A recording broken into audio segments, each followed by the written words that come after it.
పవిత్ర రంజాన్ మాసం ముగిసింది. ఎంతో భక్తి శ్రద్ధలతో మన ముస్లిం సోదరులు రంజాన్ మాసాన్ని, ఆ మాసం యొక్క ప్రాముఖ్యతను తన తోటి సోదరులు ఎవరైతే తన ఇరుగు పొరుగున ఉన్నవాళ్ళు, సోదరులు, వ్యాపార సంబంధాలు కలిగి ఉన్నవారు, మన సమాజంలో ఒకరికి ఒకరు తోడ్పాటు అందజేసుకుంటూ సామరస్యంగా ఉంటున్నటువంటి మన పొద్దుటూరు పుర ప్రజలతో కలిసి ఈద్ మిలాద్ కార్యక్రమం పాల్గొనడం చాలా ఆనందం.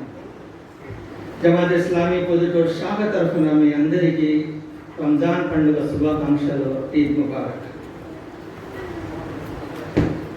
మహాశివరాగా, మన భాషలు వేరైనా, ప్రాంతాలు వేరైనా, సాంప్రదాయాలు వేరైనా మారిన మానవత్వం ఒకటి. మానవాళిని సృష్టించిన ఆ సృష్టికర్త ఒకటే. మరి ఈ మానవాళి కోసం రుజు మార్గాన్ని అందజేసినటువంటి ఈ దైవ గ్రంథం, దివ్య ఖురాన్ మొత్తం మానవాళికి ఒక మార్గదర్శకం. ఆ దైవ గ్రంథం అవతరించిన ఈ మాసమే రంజాన్ మాసం. ఆ దైవ గ్రంథం యొక్క ప్రాధాన్యతను, వాటిలో ఉన్నటువంటి ఆ రుజు మార్గానికి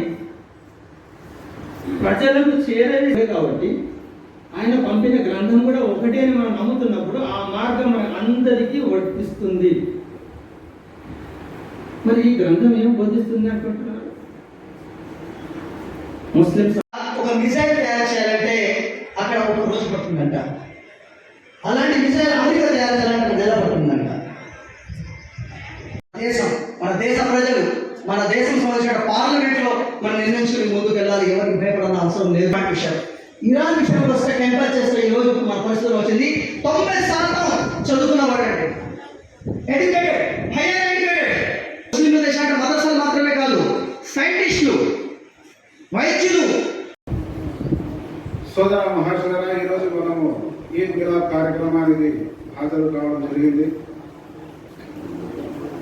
మరి ముస్లింల పండగ కదా, ఈద్లో ముస్లింలు కలుసుకుంటారు కదా, మళ్ళీ ఈ కార్యక్రమం చేయవలసిన అవసరం ఏముందని చాలా మంది భావించవచ్చు. సోదర మహాశయులారా, ఏ విధంగానైతే విశ్వసించిన వాళ్ళు ఉపవాసాలు పాటించారో, ఆరాధనలు చేశారో, ఈద్గాలో ఏదైతే ఈద్ నమాజ్ జరుగుతుందో వారు చేసిన ఆరాధనలకు ప్రతిఫలం ఇవ్వడం జరుగుతుంది. అదేవిధంగా ఒక వ్యక్తి ఒక కంపెనీలో పనిచేసేటప్పుడు ఏదైతే జీతం లభిస్తుందో అది మన భౌతిక కళ్ళకు కానొస్తుంది. కానీ ఎవరైతే ఈద్ నమాజ్కి వెళ్తారో, ఎవరికి ఎంత ప్రతిఫలం దొరికిందో అది అగోచరమైంది కాబట్టి మన కంటికి కానరాదు. ఒక ఉపమానం ద్వారా మనం అర్థం చేసుకోవచ్చు. ఒక ఇన్ఫోసిస్ కానీ, టాటా కానీ ఏదైనా కంపెనీ ఉంటారు. మరి ఒక నెలలో సెలవు పెట్టిన వాళ్ళు ఉంటారు, పనిచేసిన వాళ్ళు ఉంటారు, సగం పనిచేసిన వాళ్ళు ఉంటారు. అది అందరికి జీతం దొరుకుతుందా లేదా? నువ్వు సెలవు పెట్టావని కూడా ఉంటుందా? కొంచెం అనారోగ్యంగా ఉండి సెలవు పెట్టింటారు, వాళ్ళకు కూడా జీతం దొరుకుతుంది. అదేవిధంగా తక్కువ ఆరాధనలు, ఎక్కువ ఆరాధన చేసిన అందరికీ కూడా ప్రతిఫలం దొరుకుతుంది. అదేవిధంగా మనిషి సంఘజీవి కాబట్టి ఒంటరిగా చేసే కార్యాలు తక్కువ ఉన్నాయి, సామూహికంగా చేసే ఆరాధనలు ఎక్కువ ఉన్నాయి. వ్యక్తిగతంగా కొన్ని ఆరాధనలు చేస్తే మామూలుగా మసీదులో, వీధి మసీదులో నమాజ్ చేస్తారు. శుక్రవారం రోజున ఎక్కువ మంది చేస్తారు. ఈద్గా రోజున ఊరందరూ కలిసి చేస్తారు. కానీ దాని రిజల్ట్, దాని ప్రతిఫలం ఎక్కువగా ఉంటుందన్నమాట. ఆ ఆనందంలో భాగస్వామ్యం చేసే దానికోసమే అందరినీ కలుపుకోవడం జరిగింది. ఎందుకంటే ఈరోజు ప్రపంచం అనేది ఒక కుగ్రామం అయిపోయింది, గ్లోబల్ విలేజ్ అయిపోయింది. ఒకరి ఆనందంలో, ఒకరి సంతోషంలో అందరూ పాలు పంచుకోవడంలోనే మేలు ఉంది. అసూయ, ద్వేషము, కల్మషం ఉంచడం వల్ల ఏ ప్రయోజనం లేదు. అందుకోసమే నేను నా ప్రసంగానికి ముందు ఒక వాక్యం పఠించడం జరిగింది. మేము మానవుణ్ణి నఖశిఖ పర్యంతము ఉన్నతంగా, ఉత్కృష్టంగా పుట్టించాము. అతడు తన స్థానం నుంచి దిగజారితే పాతాళానికి వెళ్తాడు అని చెప్పడం జరిగింది. మరి సోదర మహాశయులారా, మానవుడు తన స్థానాన్ని ఉన్నతపరుచుకునే దానికోసము ఈ ఉపవాసాలు, ఆరాధనలు ఇవన్నీ పెట్టడం జరిగింది. ఎందుకు? భయభక్తులు కలగడం వల్ల దైవం చూస్తున్నాడు అనే భావన పెరుగుతుంది ఉపవాసం ఉన్న కారణంగా. ధర్మసమ్మతమైన నీటినే త్రాగకుండా ఉంటాడు, భోజనాన్ని భుజించకుండా ఉంటాడు. కాబట్టి రోజుకు 14 గంటలు ఆ విధంగా ఒక మాసం 400 నుంచి 420 గంటలు దైవం చూస్తున్నాడు అనే భావనతో జీవితం గడుపుతాడు. మరి ఎందుకు ఉండాలి ఈ ఉపవాసము అని మనం చూసినట్లయితే సోదర మహాశయులారా, మనిషి తన హృదయాన్ని సంస్కరించుకున్నట్లయితే, తన అలవాట్లను సంస్కరించుకున్నట్లయితే అతని భవిష్యత్తు, అతని జీవితం బాగా ఉండడానికి అవకాశం ఉంది. కానీ తన హృదయంలో అసూయ, ద్వేషాలు, పగ, కాపట్యము ఇవన్నీ పెంచుకుంటే అతనే నాశనం అవుతాడు, అతడు నష్టపోయేదానికి అవకాశం ఉంది. ఇప్పుడు మన శరీరానికి సంబంధించి 11 మాసాలు మనం భుజిస్తూనే ఉన్నాం, త్రాగుతూనే ఉన్నాం, తింటూనే ఉన్నాం. మరి ఆ 12వ మాసంలో కూడా ఒక పూట మాత్రమే భోజనాన్ని తెగిస్తూ ఉన్నాం. అంటే శరీరానికి కావలసిన శక్తికి ఏదైతే అవసరం ఉందో ఆహారము, టీలు, కాఫీలు, స్నానము, బట్టలు ఉతకడం అన్ని మనం చేస్తూ ఉన్నాము. మరి మన హృదయానికి, మన అంతరాత్మకు శక్తి అవసరం లేదా? శుభ్రత అవసరం లేదా? ఆరోగ్యం అవసరం లేదా? అందుకే రంజాన్ మాసం ముగించిన తర్వాత ఏవైతే మీకు పుణ్యాలు అనుగ్రహించడం జరుగుతుందో మీరు సంబరాలు చేసుకోండి, సంతోషాన్ని వ్యక్తపరచుకోండి. ఎందుకు అంటే ఈ కొన్ని దినాలు మీకు ఉపవాసాలు పెట్టాము, అది మీకు కఠినం చేసేదానికోసం కాదు, సులభం చేసేదానికోసమే. సులభం ఏ విధంగా అంటే ముసలి వారికి మినహాయింపు. నహమదుహు వ నసల్లి అలా రసూలిహిల్ కరీం వ అలా ఆలిహి వ అస్హాబిహి అజ్మঈన్. وقال الله تبارك وتعالى في القرآن المجيد والفرقان الحميد أعوذ بالله من الشيطان الرجيم بسم الله الرحمن الرحيم شهر رمضان الذي أنزل فيه القرآن هدى للناس وبينات من الهدى والفرقان فمن شهد منكم الشهر فليصم ومن كان مريضا أو على سفر فعدة من أيام أخر يريد الله بكم اليسر ولا يريد بكم العسر ولتكملوا العدة ولتكبروا الله على ما هداكم ولعلكم تشكرون.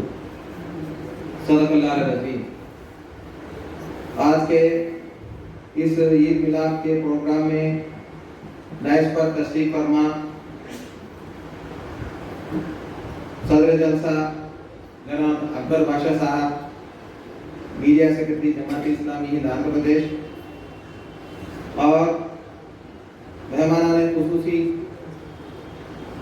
قابل احترام سی روی چندرا ریڈی صاحب, میونسپل کمشنر پروتور, اور مہمان مقررین قابل احترام سی دتہ کرن شرما صاحب پروہت, اور قابل احترام ریورنڈ آر, اور ایسی واضح تعلیمات پر مشتمل ہے جو راہ راست دکھانے والی اور حق و باطل کا فرق کھول کر رکھ دینے والی ہیں.